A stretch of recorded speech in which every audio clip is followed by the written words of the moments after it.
All right. It says that we are on the air. And let me just crack my neck a little bit. Wait for at least one viewer to show up before I actually. Fucking hell, I forgot to.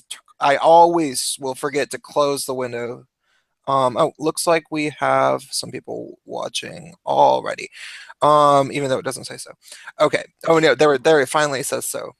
I get self-conscious talking to myself at the beginning of streams. So, welcome to Prince of Queens random Monday night live stream. I have been talking to this person, sad trans puppy, who is a trans guy who goes to school at some university that I will not name because I think that that is the conditions that we have agreed upon for this stream. And we are going to talk about what sequence of events led to his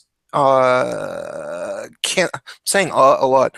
There was supposed to be a production of the Rocky Horror Picture Show, and it has now been canceled due to reasons that I have not completely heard yet, but I've heard are pretty obnoxious. So that's what we're going to talk about.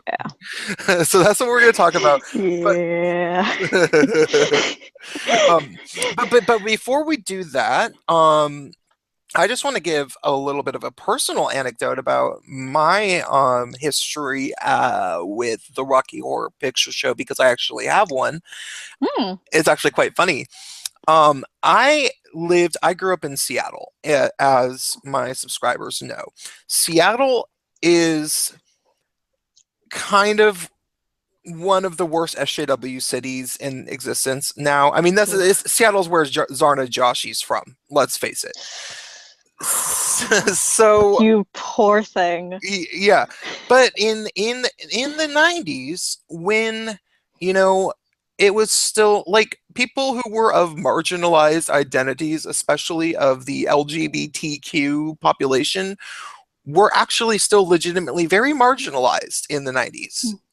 There was a lot of strides made in the 90s, but there wasn't HIV, like effective HIV treatment. So homophobia was extremely rampant, and Right.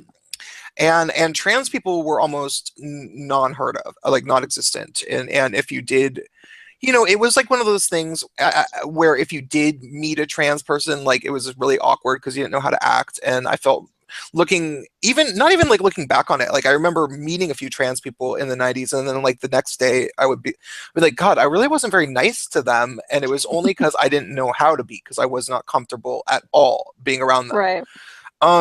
So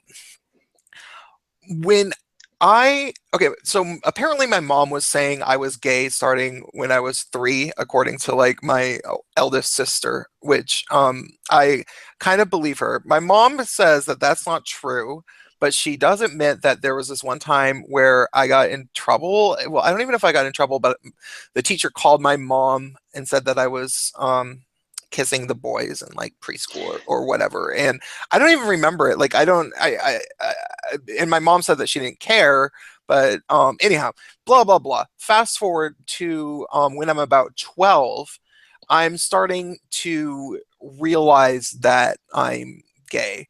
But I didn't really want to like tell anybody, but my sisters knew, and it was the 90s. I was 12, so this must have been like 1994, which is that's right around the peak of like 90s gay culture being cool, like Madonna being popular and that kind of thing.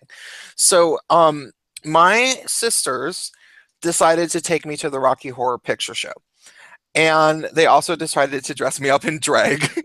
Oh, wow. And I was like 12. So but I didn't want to wear a wig, and I don't think that we had a wig. And I don't think I wanted to wear a skirt.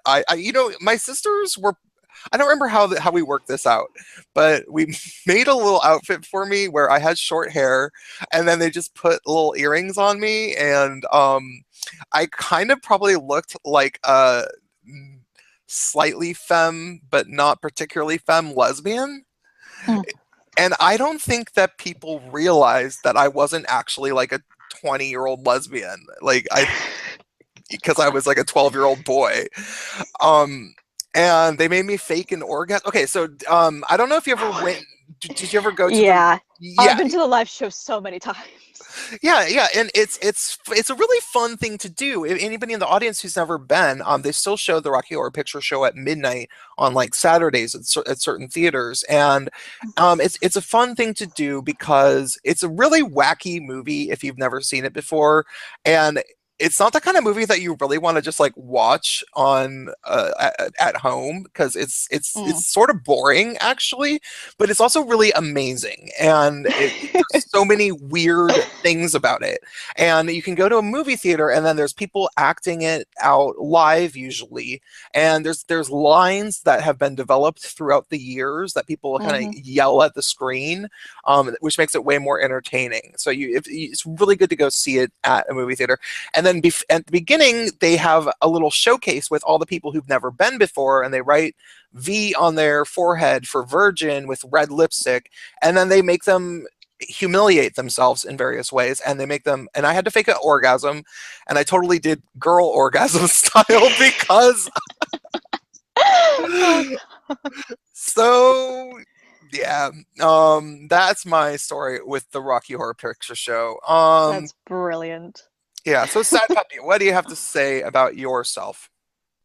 Um, you mean with in relation to Rocky Horror or in general or Well, just in general, tell us about who you are, like what kind of person, like what your friend group is like, so that we have a general idea of, describe your university where you are wanting to organize the production, and, just so we have a general gist of the setting of this story that you're going to be telling. well, my friend group is made entirely of SJW, so that's why I'm currently in my car hiding away from the world, hoping and praying to a God I don't believe in that none of my friends find this. Um, uh, let's see. I first became a shitlord in like 2012, 2013, because before then, I fell into Tumblr right around the time I began getting SJWE. And I was like, and on the surface, that's the problem with a lot of this stuff is that on the surface it makes sense, and then when you dig deeper into it, you're like, oh wait, this is bullshit. But um, I never dug deeper into it, and so I started finding things like Sargon of Akkad, mm. Thunderfoot, Amazing Atheist, and I was like, oh my god, everything I've been taught is or discovered on Tumblr is a lie. Did you have a feeling like, I always feel that SJWism, it's sort of like maybe like Marxism or communism. It sounds good on paper, and but then after you try to like live under those rules, you're just deeply, deeply miserable, and you never laugh. And then Yeah. all of a sudden, you come across Sargon and Amazing Atheist, and you start laughing again. Yeah, no, that is true. I mean, like I've always had a bit of a struggle with mental health, like anxiety and depression and things like that, but I have never been more depressed than when I was in SJW. Like, yeah, it's like, and I was remember um, it's actually kind of funny because I remember telling someone I knew the other day where I'm like, oh yeah, people focus so much on like the on like identities, like being an atheist, being trans, being gay, whatever, and I'm like, I'm just trying to work on my character, I'm just trying to be a good person.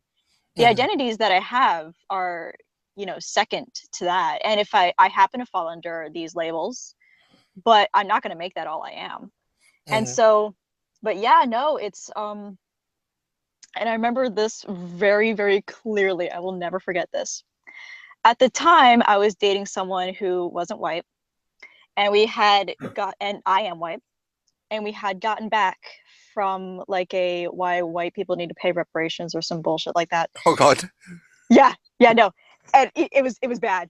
And I had thought, and like I remember for a little while kind of questioning the things that I was being, because I'm pretty sure you know this, but for those of you who don't, a lot of a lot of LGBT people are very, very SJW-ish, and those were the people I was surrounded by. It was like an echo chamber.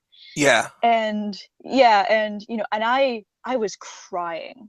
Like, I was like, I'm a horrible person. You're like, I gotta do all this shit. And my boyfriend at the time is like, no, you don't. Oh, They that's they good. Yeah, no, he was so cool about all of it. He was like challenging my SJW-ness for a long time in a way I didn't even notice. Oh my God, that's Like awesome. planting seeds of like, Yeah.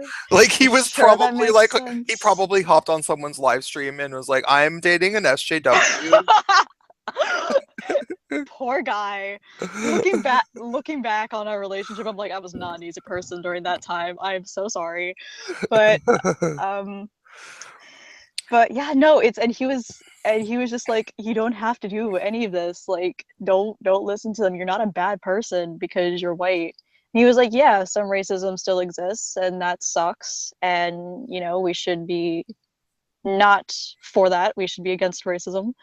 But you're not responsible for what other people do. The best thing you can do is not be racist yourself. And I was just like, oh my God, I feel about a trillion times better. And then that's when I started really peeling apart and shedding all the bullshit I've been told for so Huh. long.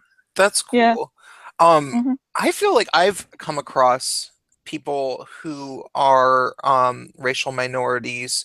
So, okay, I had a boyfriend for 2 years who was Cuban, and he was actually a Cuban immigrant that Oh. was like a refugee from, and he left when I think he was like 9 or something, Hmm. and remembers it pretty clearly. He was like, "Yeah, I'll do his accent. He's like, yeah, it was weird. Like, like I was like all of a sudden, like one day these people are my neighbors, and then the next day I'm on the boat and they're throwing rocks at us, and it's like, what the Oh hell?" wow. Yeah, so he was like, you know, kind of had a pretty intense life experience, but he was Hmm. not an SJW at all. He was a total shitlord, like total shitlord to a ridiculous degree. Like he had never ever gotten into any sort of SJW victim complex anything at all. Wow. And so I never had an experience of actually full on dating someone who was an SJW, and like when we dated, I wasn't. Like this was before I probably dated him maybe like 2008 or so. Hmm. Um though we did it off and on for 2 years. But Hmm. I've heard stories of um people where there's like a racial minority dating a white person, and they're both SJWs, and the white person is, flogging themselves every day, like apologizing for being white and trying and doing everything they can, and like wanting to go to undoing whiteness trainings and blah blah blah blah blah, and they have their partner is basically being abusive and continuing to still view themselves as the victim within the relationship and continue to take it out on the white partner. So it's really cool that you didn't have that. Yeah, no, he was amazing. I will never forget him. He did me such a service in opening my eyes and being like, you need to stop. Hmm. You cannot hate yourself for this, because like my mental health was even more if it was bad before, it was like plummeting. Mm. So yeah, no, I wouldn't call him an anti-feminist or a MRA or anything like that, but he was definitely very much like anti-feminazi. Yeah. I wouldn't go as far as to call him an anti-SJW, but he certainly didn't like them. Yeah. He tolerated them and then made fun of them behind their backs, basically. I just think that people need to know how many people like him are really around. Like like most people at universities, I would say probably 75% of people at universities are people like him. And Yeah. where it's like, yeah, they're fine with it. They don't have a problem with it, but they know when it's annoying. And and then there's like, the 5% of people who are like actively have a reason to be against SJWs, and then the like 20% of people are maybe SJWs. Or like, and then out of those 20%, only a quarter of them are the really bad ones. The other ones are just the enablers that kind of, like go along with all the bullshit. So I just want more people to start like realizing that once you open up about this stuff, then other people are like, oh, you see it too, and Yeah. come out wherever you are, and we can all join forces. So, but at the same time, Finally win the culture war. yeah. I mean, About damn time. because they've shown themselves for what they truly are. They've shown they are every bit as awful as any awfulness that's ever existed. There is, at this point with all the violence that's going on, the Oh my riots and god. there's no denying that they're just they're the girl who got pepper sprayed at fucking Berkeley, she was wearing, like, they thought she was wearing a Make America Great Again hat, but it was a Make Bitcoin Great Again hat. No, I remember that. I watched your video on it. So, yeah. Yeah, no. I do think though it's important to remember there's a difference between people who just might hold SJW-ish ideas but are decent people, and then people who are like ballistically militaristic will actually go out and pepper spray strangers. Yeah, yeah. No, there definitely is. There's a varying degree of those people. It's really hard to say. So, anything else that you want to say about yourself before we get into talking about what inspired this live stream? Well, it was actually really funny. I first heard about Rocky Horror Picture Show from my father. Mm. He used to be one of those people that sweeps up after you watch a movie. And Uh, he would always do Rocky Horror Night, and so he would tell me from like when I was 10 and older, he'd be uh, like, you have to go to a live showing a Rocky Horror Picture Show. You just have to do it. And in fact, at some point when I went to college, he took me with his girlfriend and his girlfriend's son, and we all went to go see Rocky Horror Picture Show, and it was great. A little awkward watching that with your dad. That was awkward. how old was your his girlfriend's son? His girlfriend's son was a little older than me, not by much, Oh, like okay. just a So few years. it was an appropriate age. Yeah, no, Yeah. no, yeah, no. It was he's not going to take a 12-year-old to go see Rocky Horror or anything like that. Yeah, it's not my family. So Mm. um okay, that's cool. So you decided, are you a theater student?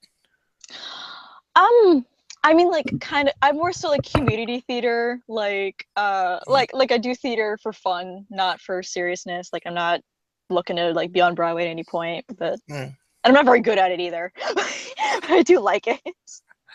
Yeah, I suck at acting, actually. I for whatever reason. I guess I'm fairly good at voice acting at this point because I have fun with my voice acting on my channel, but yeah, I'm not I was always, yeah, I'm not blah blah blah. People on my channel know that I do theater. So cool. So you decided to organize.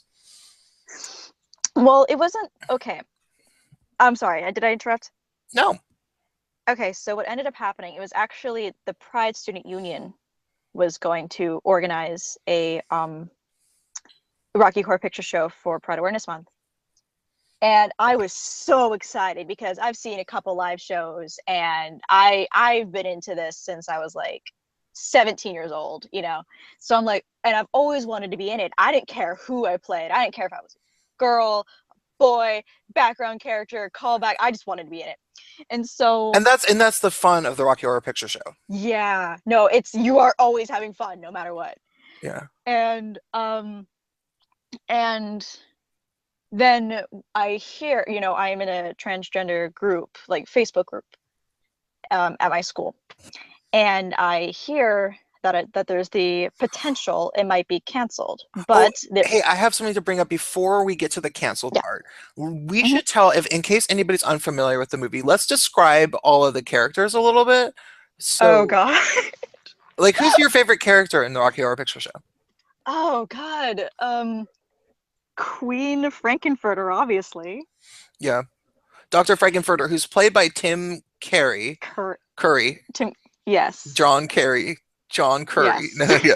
So God. Tim Curry, and one of the many faces of amazingness from Tim Curry, because he's like one of the most versatile actors ever, and he's this crazy drag queen transvestite person who owns a gigantic like weird mansion that's like kind of haunted or something. Mm. Yeah, no, I don't. It's like they're aliens from transsexual Transylvania, Yeah, it doesn't really and make any sense. and then like these two, there's like this poor engaged couple is just like, I want to use your phone because our car broke down, and Dr. Frankenfurter's like, nah, bruh, we want to have sex party instead. And yeah, and one of them's Susan Sarandon. Yeah, And this is before she was famous. I think this is like one of her first roles. she's good. Like Yeah. she's good. And then there's like this incestuous, like maid and handyman, and then Yeah, Riff Raff and Magenta, who are both pretty awesome yes. characters. The handyman kind of looks like Nosferatu with hair, Oh my God. sorta. He has a big hunchback and he's really creepy. And then the maid is really awesome. She seems like a fucking lesbian. She seems like she would be in some girl band in the 90s or something. I don't give a damn about my reputation. Well, that's not really girl band in the 90s, but you get my point. Yeah, yeah, yeah. And then I always really liked Magenta, who's this like Mm. she's this like girly girl who tap dances and shit. That's Columbia. Oh, Columbia. Yeah, that's sorry. Columbia's the maid. Magenta's the maid. Columbia's the Yes. tap dancing weirdo. Hmm. Yeah. Yeah. Um so like any and all of those characters are fun. Like if you're a gay guy, you any of the girl characters are fun to be, and if you're female or trans or there's always good, you know, you can insert yourself into any of those weird characters. Okay, so let's go back to your story with the Pride Zone. Okay. And so, there was talk of it possibly being canceled, but they were like, all right, what if we compromise? What if like, like we have trigger warnings and we have like discussions about problematic features of, Rocky Horror Picture Show or whatever, and how it has impacted the LGBT community, and how, like that kind of thing. And I personally kind of thought that stuff was stupid, but I was like, but you know what, if that's what it takes, that's what it takes. I will, no complaining. I So will you were you appeased the SJWs at first. Well, I didn't. They like I was just gonna audition. This was the panel of people who are actually putting it on. No, but I mean, like you started hearing about, offending people, blah blah blah, and Yeah. you were like, okay, that's cool. I will take your concerns to heart, Yeah. basically. Yeah. Yeah. I was willing to do anything to be to be a character, or even just one of those people screaming callbacks. I would have done anything. Mhm.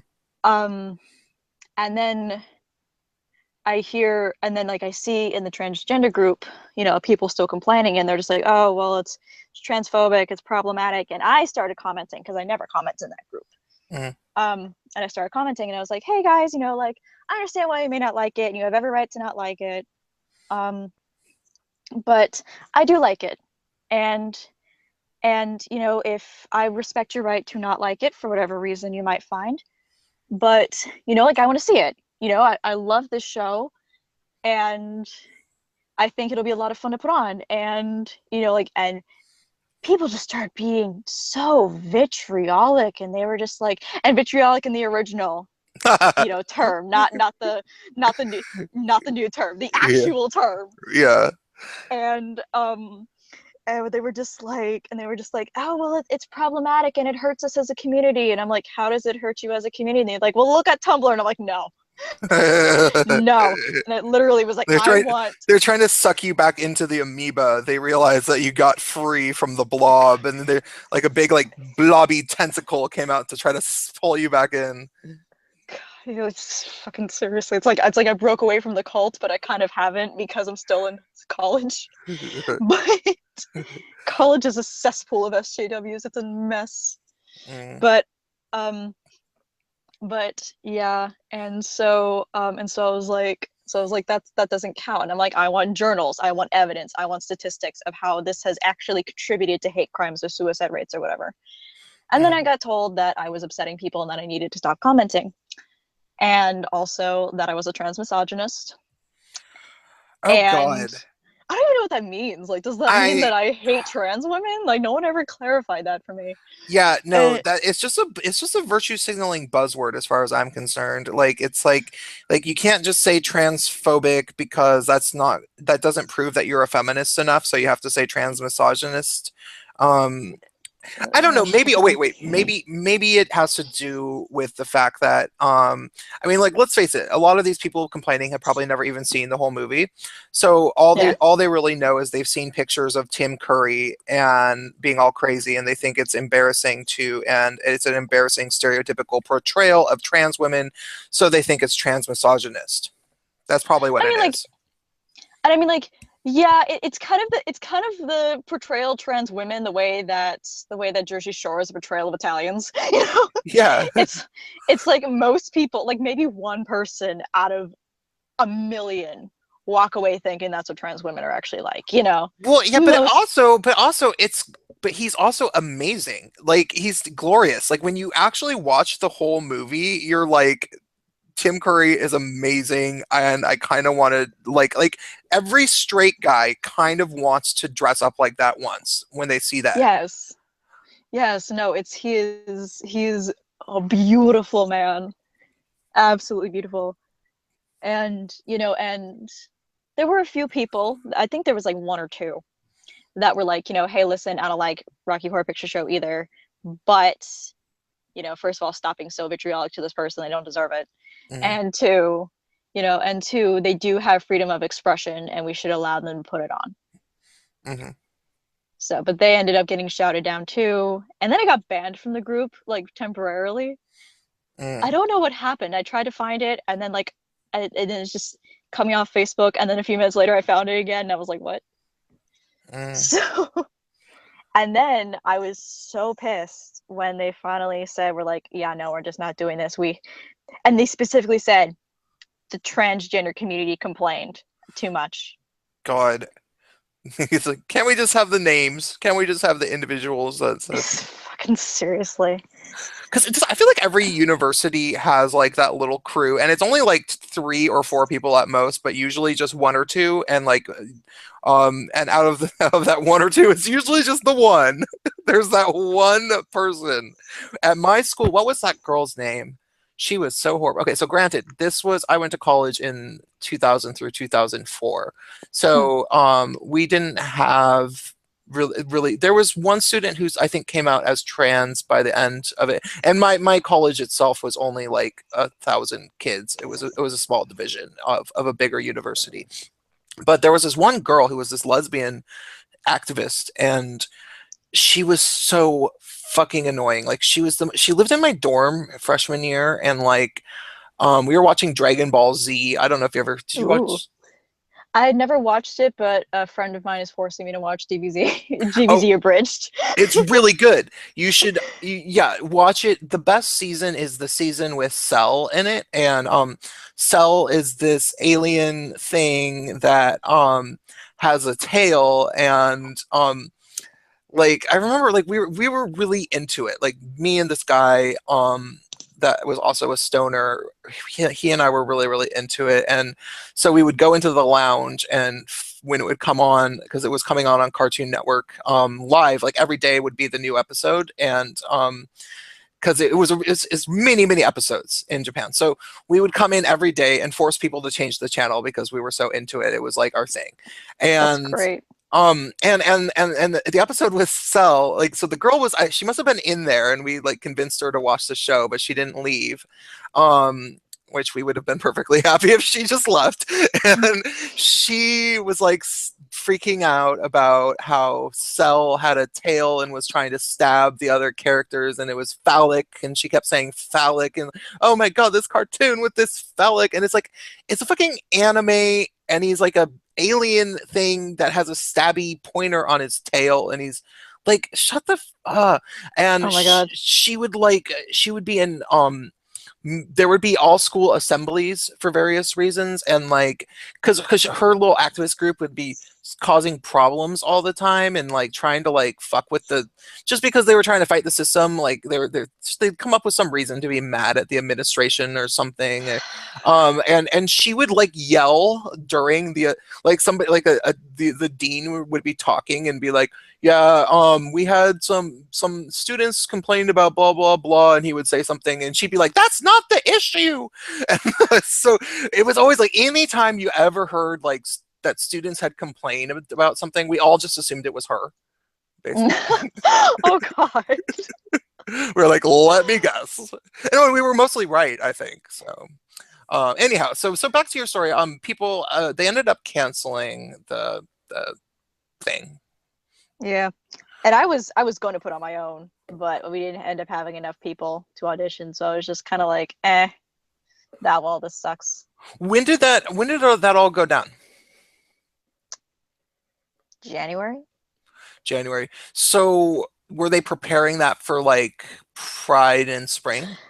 Yes. Literally, they were preparing this for months in advance. Oh, wow. But so all this hard work gone to waste. Huh. And it's like, if you do dislike Rocky Horror Picture Show, I respect that. Okay, I don't, but I will respect your right to be wrong, and if you want to protest, I will respect that, as long as it's peacefully. I feel the need to say that now that there are a bunch of freaking crazies running around destroying property. We've shifted the definition of protest. Basic fucking god damn it. But it's like, I respect your right to protest peacefully. And it's and like if you want to go out there, like standing outside Rocky Horror Picture Show with like, oh, trans misogynist, transphobic, and make yourselves look like a bunch of fucking idiots, I respect your right to do that. I will not try to stop you. I will laugh at you, but I'll not try to stop you. But it's like, come on, like these people are working so, and it's not like it was something like, it's not like it was something like, oh, this theater group just came into campus and was like, lol, we're just gonna do Rocky Horror Picture Show. It's like, it was fucking Pride. It was the people you would think could get away with it, and even they couldn't get away with it. Well, maybe almost especially because it was Pride, because people are so protective about like what Pride gets to be now. I noticed there's a lot of virtue signaling in Pride now when it comes to transgender people. It's like, and I understand why. Because it's like, transgender people have often kind of felt, I mean, I hate to use the word marginalized because that word's been so bastardized. Yeah. But it's marginalized, kind of like pushed to the side, not really acknowledged. So now it's just like, they're like, oh yeah, no, we acknowledge you, we love you. And it's like, it's nice. It's nice to be kind of mainstreamed in the LGBT community, but now it's gone a little crazy where it's like, I feel like a lot of trans people now, whether unconsciously or consciously, taking advantage of that, where they're just like, it's like they've basically silenced any and all opposition, which is I was called a rape supporter. Cool. Wait, from this whole fiasco? Yes, I was literally. How'd they get there? Because for those of you who don't know, in Rocky Horror Picture Show, there is. Oh, there is that. Okay, yeah. Yeah, I mean, like. No, explain to the audience. Yeah, so there's a couple scenes with like questionable consent where it's like, Dr. Frankenfurter creates a living sex doll who is very handsome. Takes the living sex doll named Rocky, takes Rocky to the bed, and we don't see anything. But later on, we see Rocky sleeping, and he's kind of like chained up by his ankle.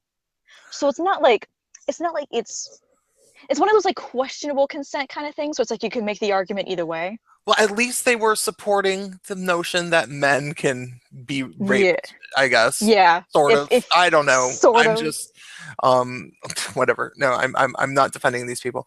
But there's also Yeah. I'm thinking about the scenes where Dr. Frankenfurter, which is Tim Curry, Yeah. dresses up as the honeymooners or whatever. Yeah.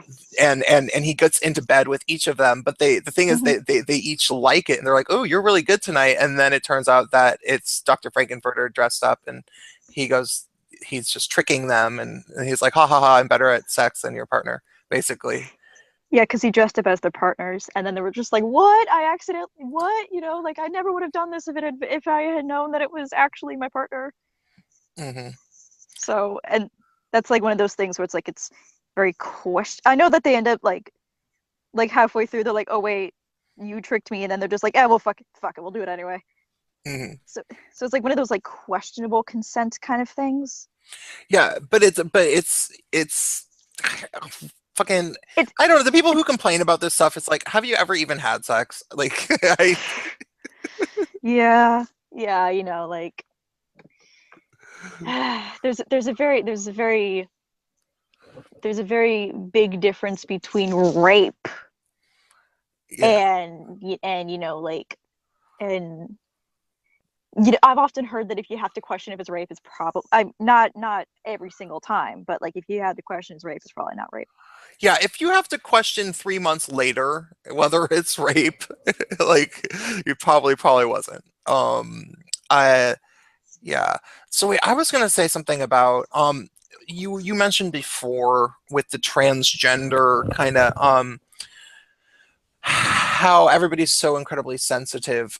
This is one of the Mhm. things that, I talk about, a lot of people talk about, but we're right at sort of the eye, not the eye of the storm. I would say the eye of the storm was the period in which people thought that maybe somehow Hillary Clinton would still be the president, even though Donald Trump had won.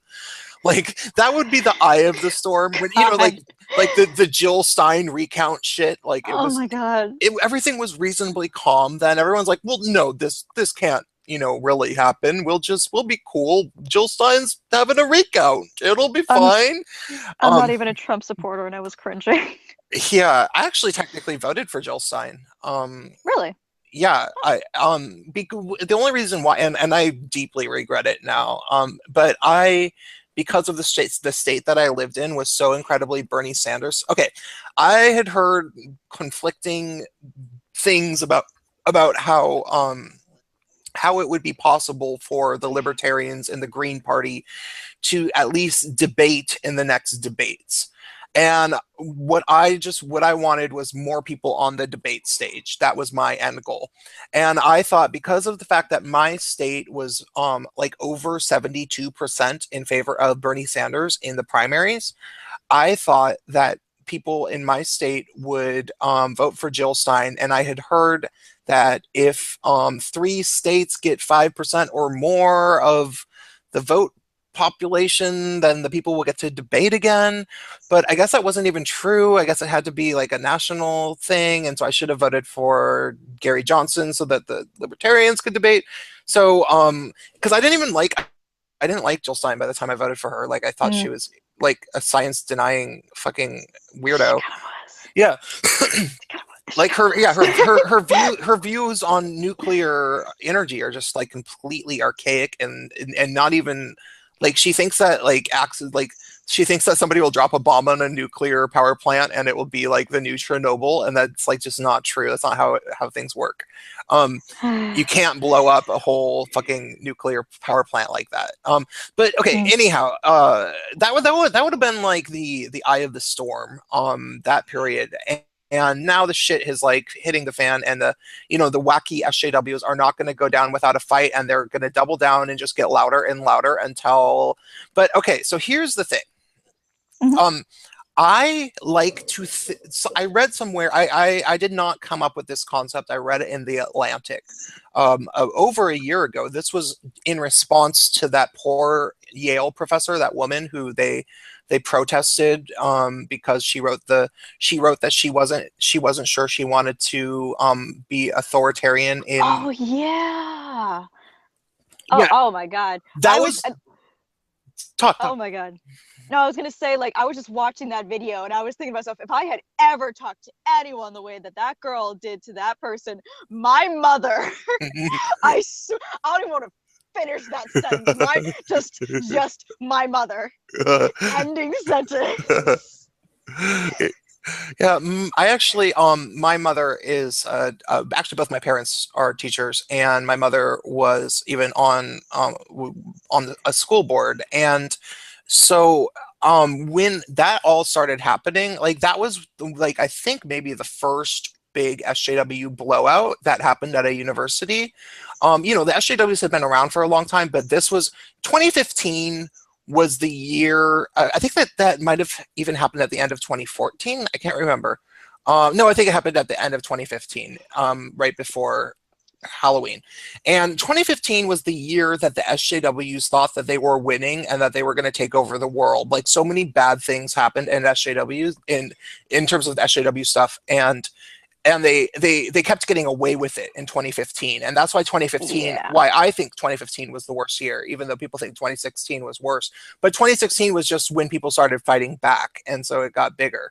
But like that whole shit happened, and there was an article about that, and it was one of the things that they said, which I'll try to paraphrase, but they said that if there is any, the biggest white privilege of all is the privilege to have to when you enter a discussion about oppression, to have your ideas challenged, because there's never going to be a professor that tells you that you have some intrinsic knowledge based on your lived experience as a white person. That's not a politically correct thing to say. However, there's all sorts of professors that will tell people that, oh, you don't we should listen to the one black kid in the class because they have lived experiences as a racial minority. And I think that I bring it up in my videos a lot, this idea of listening to lived experiences, which, has some validity to it. It's like, I definitely have a lot to say about being a gay guy, especially, one that actually lived in New York City, San Francisco, and Seattle. I have a lot to say about being a gay guy. But at the same time, there's a lot of things I don't know about being a gay guy, and there's a lot of things about, race theory and, being transgender that somebody wouldn't know just by being black or by being trans. And we've been allowing people to cut corners intellectually and to feel like they know a bunch of stuff when they might not know anything. Like they might not know shit. Like a trans person can have full-blown gender dysphoria, but all they know is their own story and not know anything about hormones, about, you know what I mean? So Yeah. it's gotten to this really weird point where, that's the whole transgender phenomenon came from, is all these people wanting that privilege of, never being questioned, and people, basically fanning them and feeding them grapes and acting like they're like super special and super smart and super knowledgeable, when it's sort of the exact opposite. It ends up becoming like they're the people that suffer the most, because everybody else is meanwhile like having to learn about how to cater to them and learn every little bit of knowledge about all these subjects. And we've gotten to the point where everyone's tired of that, and those people Yeah. those people are going to be the ones to suffer the most, because there's, like, I come across black women. Okay, I will definitely single black women out, because black women have been the worst in this particular way.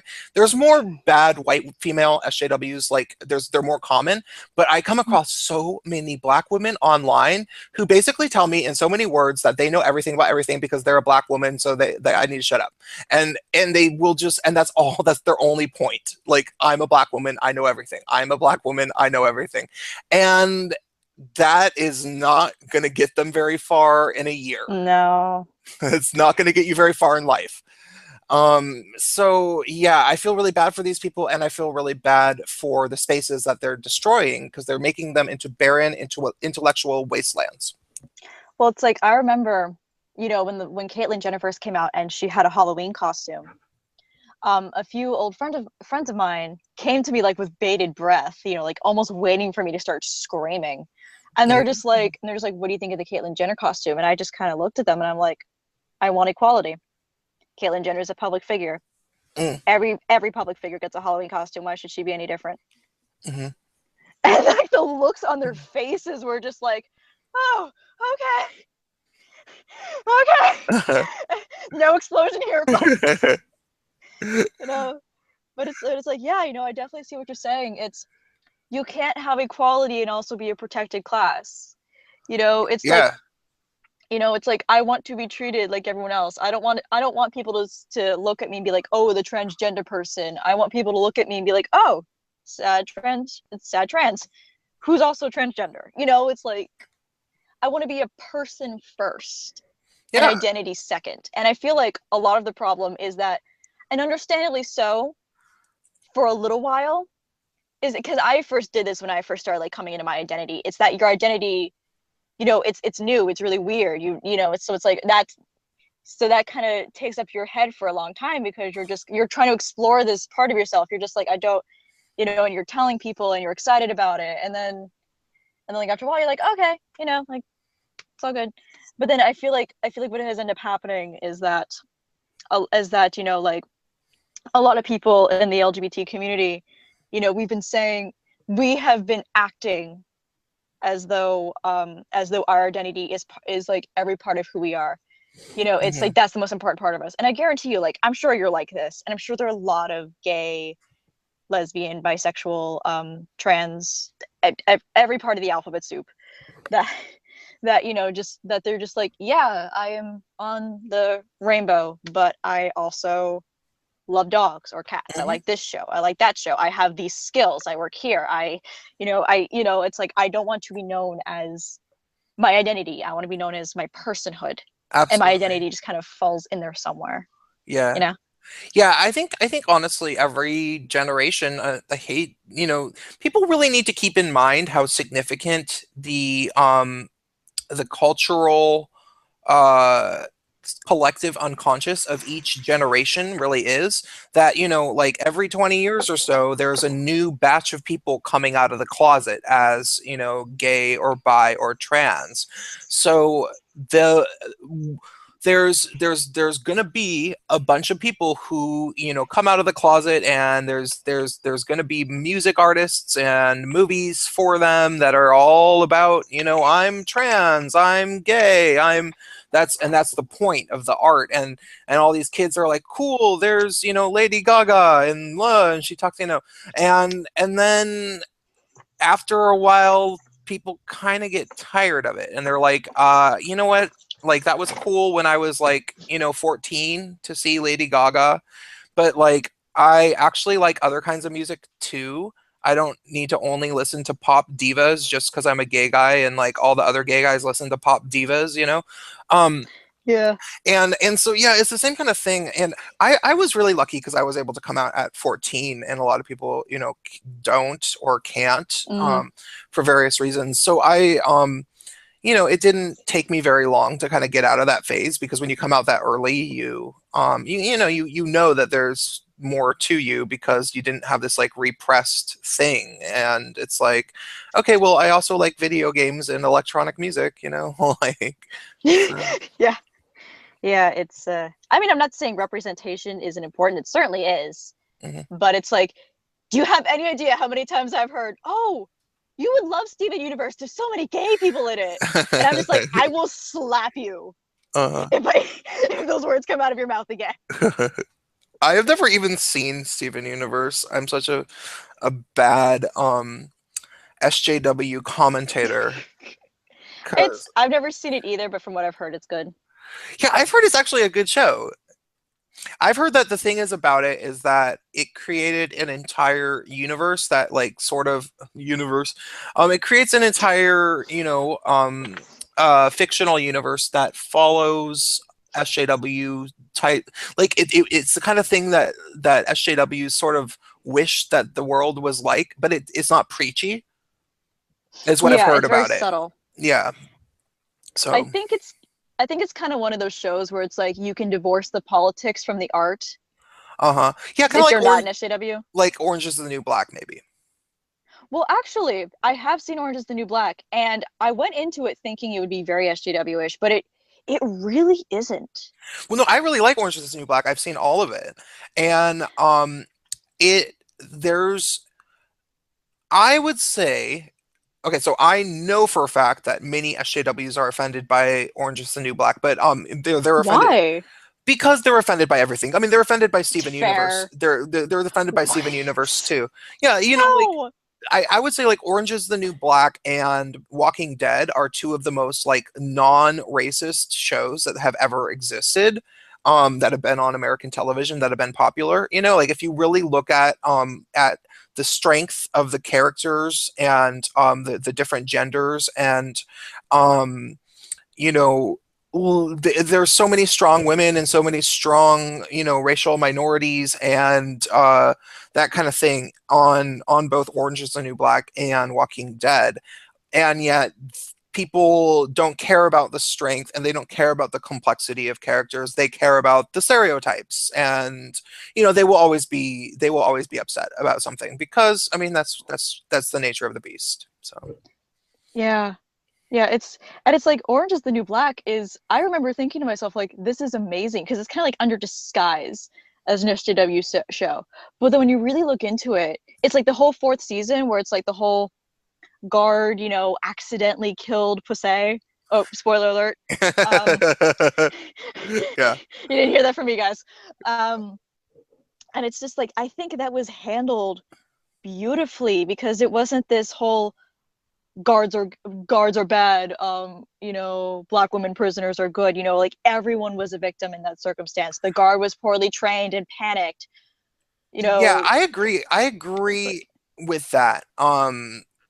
I was actually talking about that on a stream somewhere or another. I don't know if it was on my mm, channel. And we were discussing like, is Orange is the New Black an SJW show?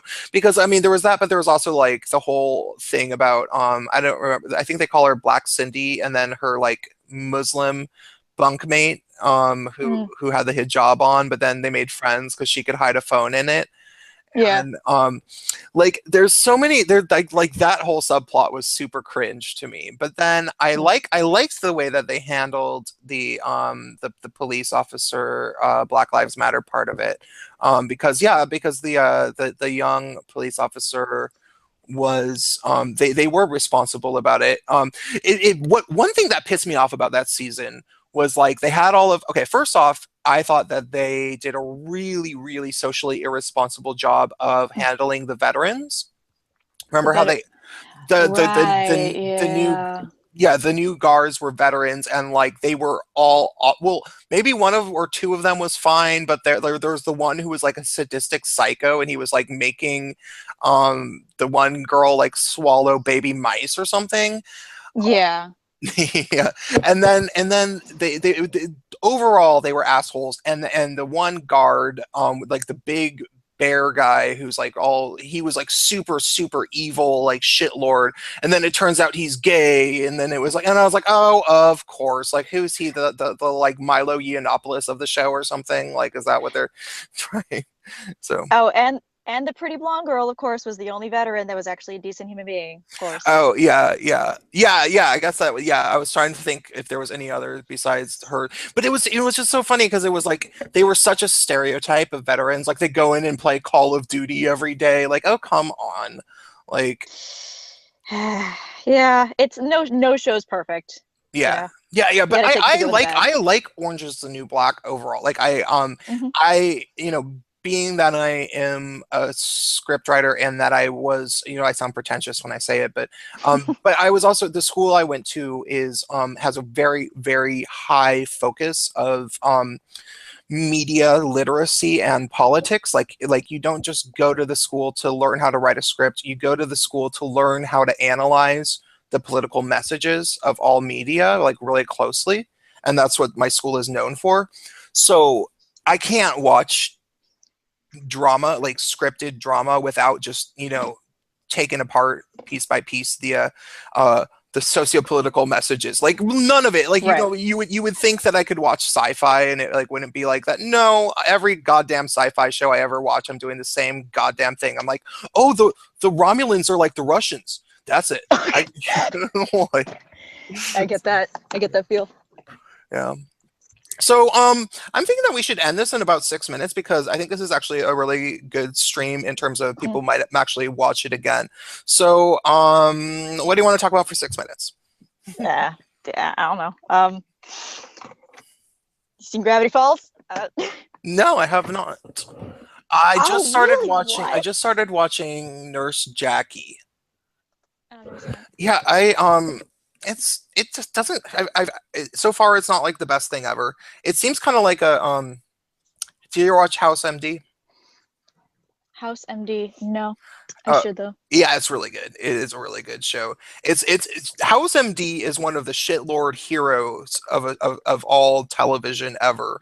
Oh, is that the one with the doctor that's really sarcastic and cynical 24/7? Yeah, yeah. I see him on Undoomed all the time. Yep, yeah, that guy.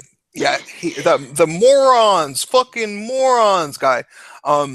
I love him. Yeah, he's great. Yeah, his character is basically that he is the best doctor on earth. Basically, he's a he does diagnostics. He figures out what is wrong with somebody. So anybody from all over the world, if something's wrong with them, they know that they can take them to this doctor, and he will figure out what the fuck is wrong with them.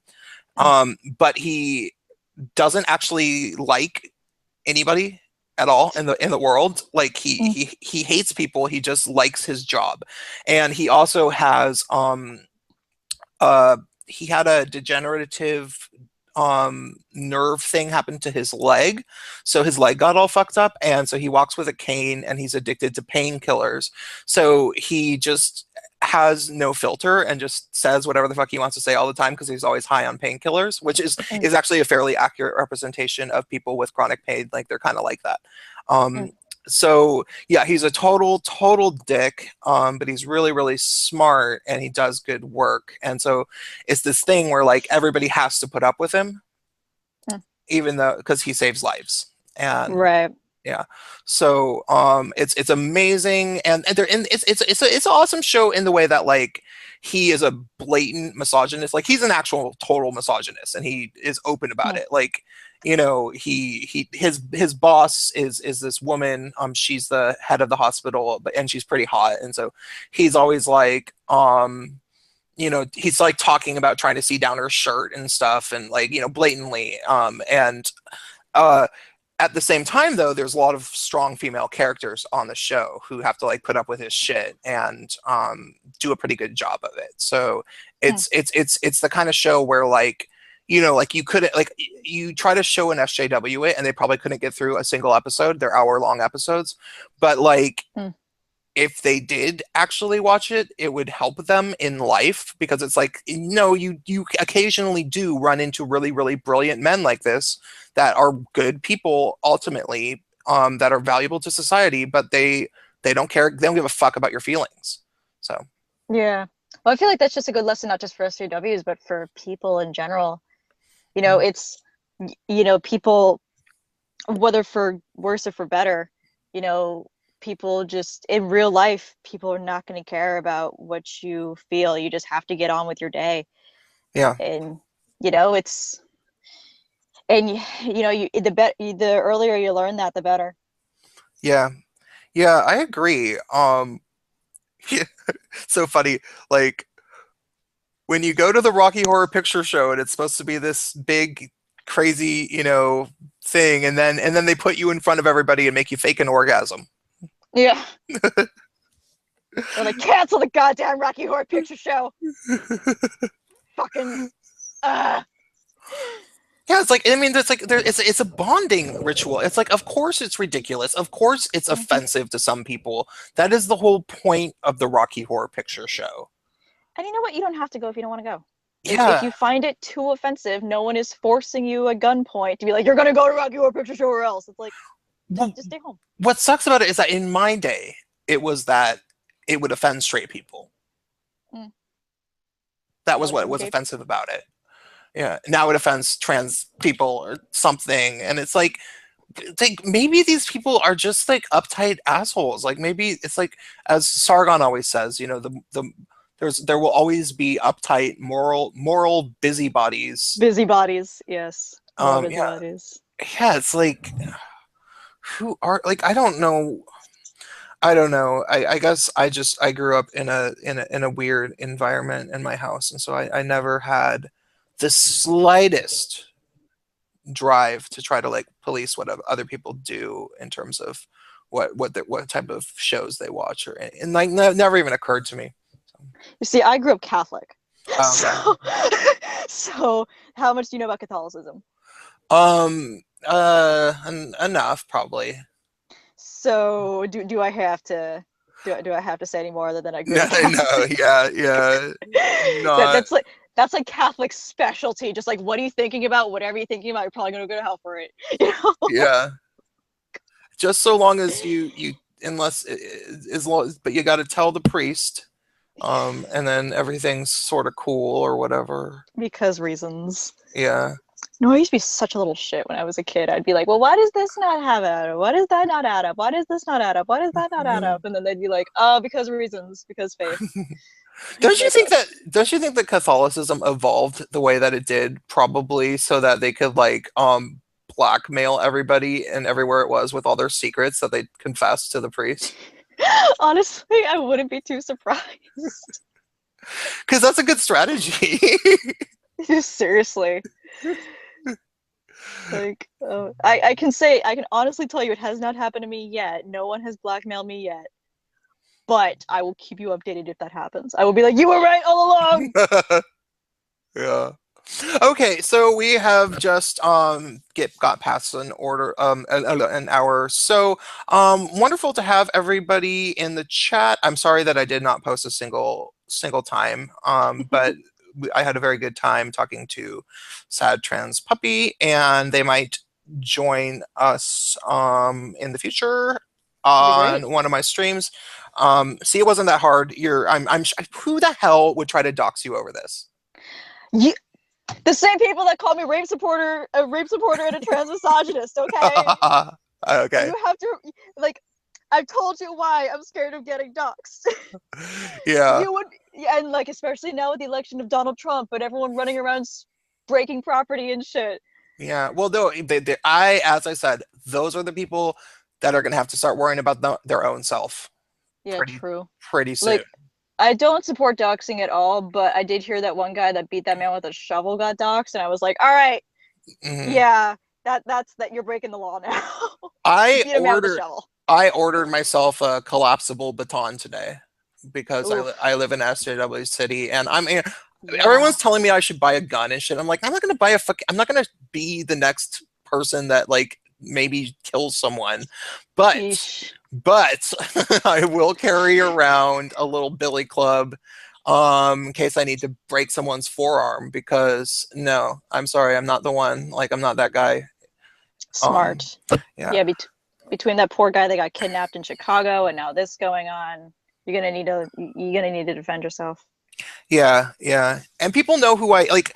I mean, I've been outspoken enough on Facebook that people who actually know who I am know that I'm an anti-SJW. Okay, we're gonna end the broadcast now. All right. Okay. I gotta go to the bathroom. It's been great to talk to you.